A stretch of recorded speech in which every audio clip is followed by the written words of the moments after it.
guys, Talita di sini. Udah lama banget nggak jumpa dan aku masih pakai kostum yang sama karena aku kejar tayang. Aku ngebut untuk buat beberapa konten dalam satu malam. Jadi aku kali ini bakal cerita tentang treatment atau perawatan yang pertama kali aku lakuin di klinik kecantikan.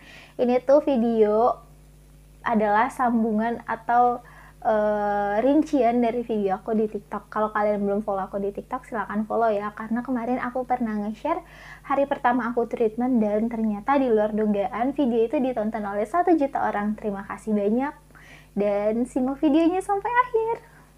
Nah, singkat cerita, setelah aku tidak memakai krim MS Glow, aku mencoba beberapa produk lain, tapi nggak yang definisi banyak banget produknya, enggak, cuma ada 2 brand yang benar-benar aku pakai. Dan pada saat itu brand itu sangat membantu aku untuk meredakan jerawat-jerawat yang ada di wajah aku. Singkat cerita lagi, akhirnya aku mendapatkan satu titik dalam kehidupan yang kayak buat aku benar-benar stres, buat aku benar-benar kayak bingung untuk melakukan apa, ditambah banyak tumpukan tuntutan, dan akhirnya tuh kayak lifestyle dan pola hidup aku tuh jadi berantakan, serta mood juga jadi berantakan. Jadi di situ aku bisa mastiin salah satu faktor aku jerawatan itu bukan cuma produk, tapi juga stres dan juga hormon. Nanti aku bakal insert foto-fotonya. Jadi di bulan Oktober atau November, pokoknya di akhir-akhir tahun 2020 itu kondisi kulit aku udah lumayan banget. Jerawat aktif itu pernah hampir nggak ada sama sekali, bahkan emang nggak ada sama sekali gitu loh jerawat aktif. Tapi tiba-tiba berputar lagi waktu secara cepat di akhir bulan Desember mau tahun baruan gitu. Itu jerawat aku bener-bener ngamuk, sengamuk-ngamuknya. Aku udah putus asa banget, aku nggak tahu mau coba produk apa, udah nggak berani lagi coba-coba, dan akhirnya aku memutuskan untuk datang ke SPKK, ke dokter spesialis kulit dan kelamin. Nah, pada saat itu adalah kali pertama aku datang ke SPKK dan aku mendapatkan pengalaman yang kurang mengenakan. Tidak seperti apa yang aku bayangkan. Nanti aku bakal cerita detailnya di next video. Kalian silahkan tonton aja, nanti linknya ada di deskripsi kalau misalnya udah aku buat. Aku bakal cerita detail tentang dokter SPKK itu. Singkat cerita, aku berobat ke dokter SPKK, dikasih obat minum dan juga obat oles. Aku sempat beli krimnya ulang lagi, tapi ternyata tetap aku tidak puas. Bukan tidak puas dari hasilnya aja ya, bukan hasil dari produknya, tapi juga dari segi pelayanannya. Nah, seharusnya aku emang sabar aja di SPKK karena bakalan sembuh. Tapi balik lagi nih, mau segimana kita disuruh orang bertahan, tapi kitanya sendiri udah gak nyaman sama situasi itu, pastilah kita bakal lari dari situasi tersebut. Dalam hal ini aku bakal lari dari SPKK karena si dokter SPKK ini mungkin kurang cocok dengan aku. Nggak tahu salahnya di mana, mungkin salahnya di aku tidak menyalahkan beliau secara sepihak juga. Pada akhirnya aku memutuskan untuk datang aja nih ke klinik. Kayaknya aku butuh tambahan perawatan, tambahan treatment, karena selama aku hidup 21 tahun aku tuh belum pernah ngerasain gimana rasanya benar-benar di treatment. Dan pada saat itu aku memilih klinik apa, hayo, ini teman-teman di TikTok banyak banget yang penasaran aku treatment di mana, harganya berapa, dan lain-lainnya. Jadi mungkin di video ini aku bakal secara sekilas aja. Aku kemarin treatment itu ada 2 treatment, yang pertama facial dan yang kedua crystal peeling gitu pokoknya. Pasti teman-teman bakal komen, nggak boleh kak kalau misalnya jerawatan di facial bla bla bla bla. Oke, itu kalian silahkan beropini di bawah, tapi sekarang aku bakal ceritain apa experience aku aja setelah aku melakukan treatment itu.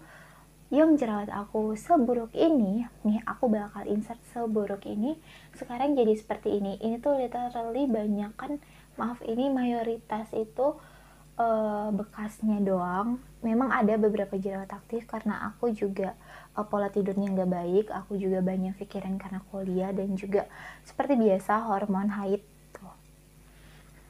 Hasilnya adalah seperti ini. Jadi Dan sekalipun sudah melakukan treatment atau perawatan, bukan berarti sekali perawatan itu udah cukup. Nggak banget, kita itu emang harus rutin dan juga harus disupport sama gaya hidup dan juga skincare. Jadi ini bekasnya aku ngerasa cukup puas, walaupun rada deg-degan juga karena masih muncul jerawat terus, tapi harus dibenerin karena pola makan itu penting banget, important banget menurut aku. Dan aku bakal spill nih sedikit apa aja yang aku dapat pada saat aku treatment pertama kali. Jadi yang aku dapat itu ada produknya, ada sunscreen, ada day cream, dan juga ada facial wash. Lalu aku juga dapat obat minum.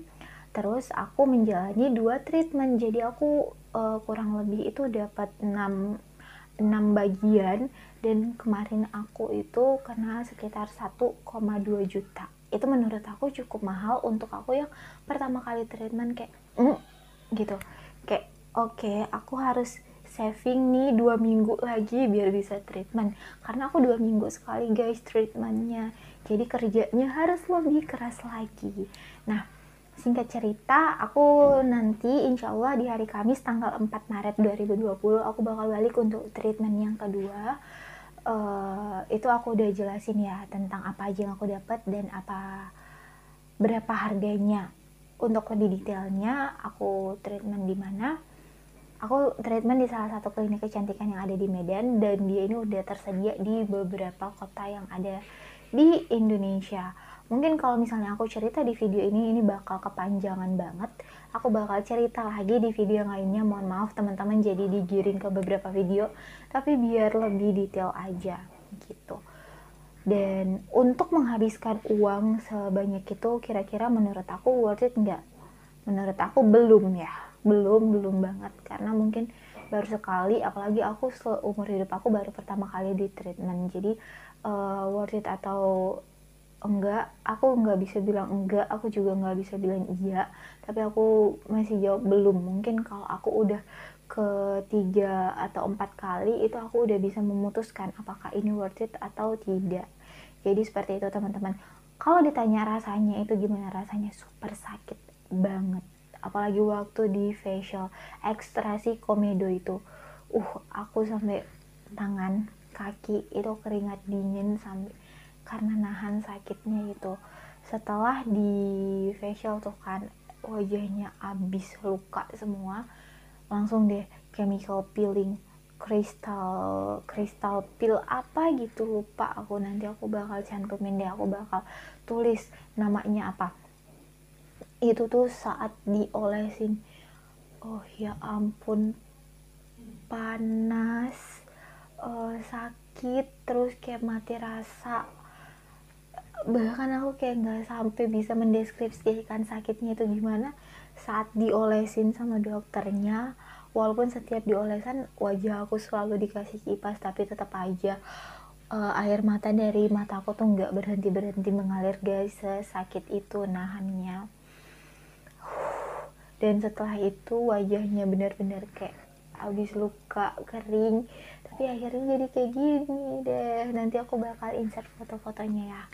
Jadi segitu dulu pengalaman aku yang bisa aku bagiin, dan nanti aku bakal cerita di video selanjutnya yang lebih lengkap. Terima kasih buat teman-teman yang udah nonton sampai akhir.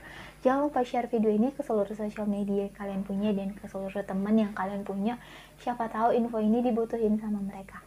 Sampai jumpa di video aku yang selanjutnya ya. Maaf kalau misalnya ada kesalahan kata.